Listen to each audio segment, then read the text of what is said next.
श्री गणेशाय नमः। तो इस प्रकार से जब कर्ण ने दुशासन को आदेश दिया कि हे प्रिय भ्राता दुशासन, तुम ऐसा करो कि पांचाली के शरीर पे जो वस्त्र और आभूषण हैं उन्हें उतार लो। पांचाली अपनी सहायता के लिए सभा में चारों तरफ देखने लगी, लेकिन सारे धर्मज्ञ, सारे नीतिवान, सब के सब नीची निगाह किए हुए और पृथ्वी को देखने लगे। कोई भी सहायता के लिए नहीं आया। तब उसने भगवान श्री कृष्णचंद्र जी महाराज को याद किया कि हे केशव, अब मैं आपकी ही शरण में हूँ, किसी भी प्रकार से मेरी आप मदद करें। भगवान श्री कृष्णचंद्र जी महाराज ने आदर्श शक्ति के द्वारा पांचाली की मदद की।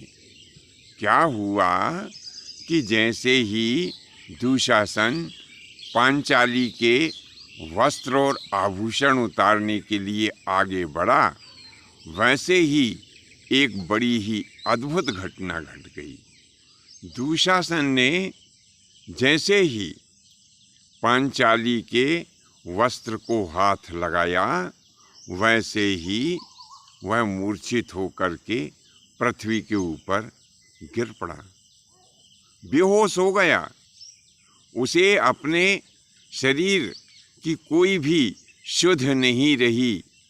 तब विदुर उस सभा में उठ करके खड़े हुए और उसने धृतराष्ट्र को डांटते हुए कहा, अरे मूर्ख, तू नेत्रहीन राजा है। तेरी ऊपर की आंखें तो फूटी हुई है, लेकिन तेरी ये की आंखें भी फूट गई है।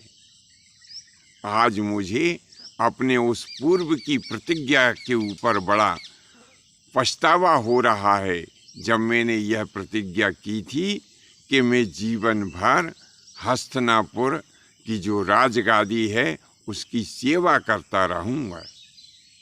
अरे मूर्ख, तू अपनी आँखों से नहीं देख सकता, लेकिन लोगों से पूछ तो सकता है कि तेरे अनेकों हाथियों के बल को धारण करने वाले, विशाल भुजाओं वाले पुत्र दुशासन की क्या हालत हुई है। इस सती स्त्री के वस्त्र का स्पर्श करते ही यह मूर्छित होकर के पृथ्वी के ऊपर गिर पड़ा है, लेकिन तुझे कौन समझाए।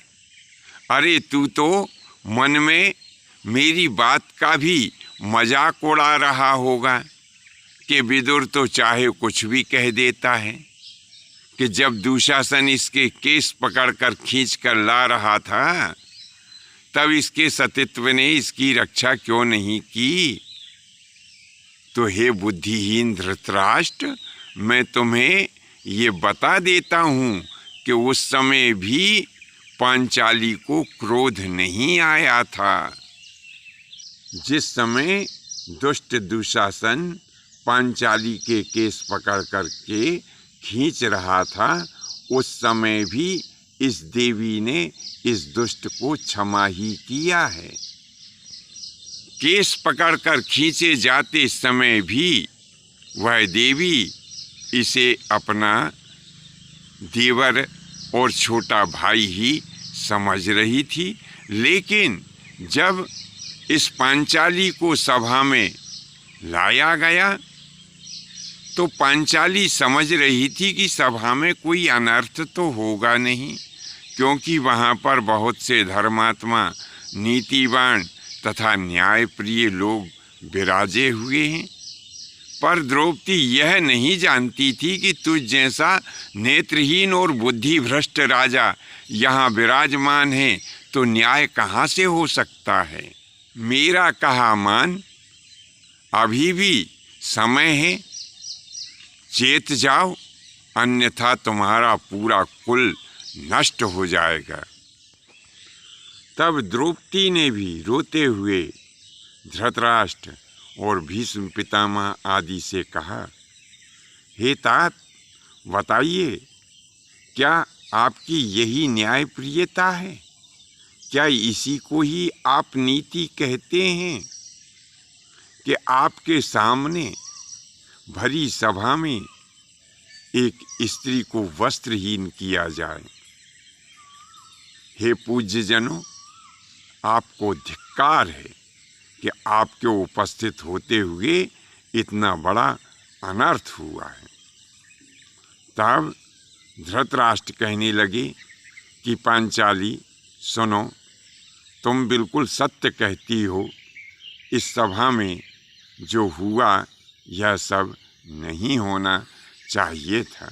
तब धृतराष्ट्र कहने लगे कि पांचाली, तुम सुनो, हे पुत्री, मैं तुम्हारे ऊपर बड़ा प्रसन्न हूँ और इस सभा के बीच में तुम मुझसे जो भी चाहो वह वरदान मांग लो। तुम्हारे द्वारा मांगी गई प्रत्येक वस्तु मैं तुम्हें दे दूंगा। यह मेरा सत्य वचन है। तब द्रौपदी कहने लगी, हे तात, यदि आप मुझे कुछ देना ही चाहते हैं तो मैं सर्वप्रथम आपसे मांगती हूँ कि पांचों पांडवों को दासत्व से मुक्त किया जाए। तब धृतराष्ट्र कहने लगे कि निश्चय ही यह वचन हमने तुम्हें दिया। द्रौपदी कहती है कि मैं दूसरा वचन मांगती हूँ कि जो भी जुए में राजपाट और धन दौलत धर्मराज ने हारा है वह सब सारा का सारा उन्हें वैसा का वैसा ही वापस लौटा दिया जाए। यह दो वचन मैं आपसे मांगती हूँ। तब धृतराष्ट्र कहने लगे कि हे पुत्री, यह दोनों वचन हमने तुमको दिए हैं। पांचों पांडव दासत्व से मुक्त हो गए हैं और उनका जो भी राजपाट धन दौलत दुर्योधन ने जीता है वह सब वैसा का वैसा ही दुर्योधन को वापस करना पड़ेगा। यह एक राजा की आज्ञा है। वैसा का वैसा ही किया गया। दुर्योधन ने भी स्वीकार कर लिया कि पांचों भाई मेरे दासत्व से अब मुक्त हो गए हैं और उसने यह कहते हुए जो भी राजपाट धन दौलत जीता था वह सब वापस युधिष्ठिर को दे दिया।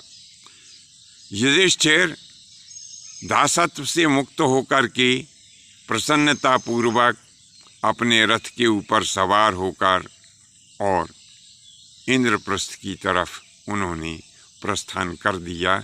बंधुओं, आज के लिए बस इतना ही। शेष फिर नए विषय के साथ में आपकी सेवा में उपस्थित होंगे। आज्ञा दीजिए। धन्यवाद। जय माता की, जय परशुराम जी की।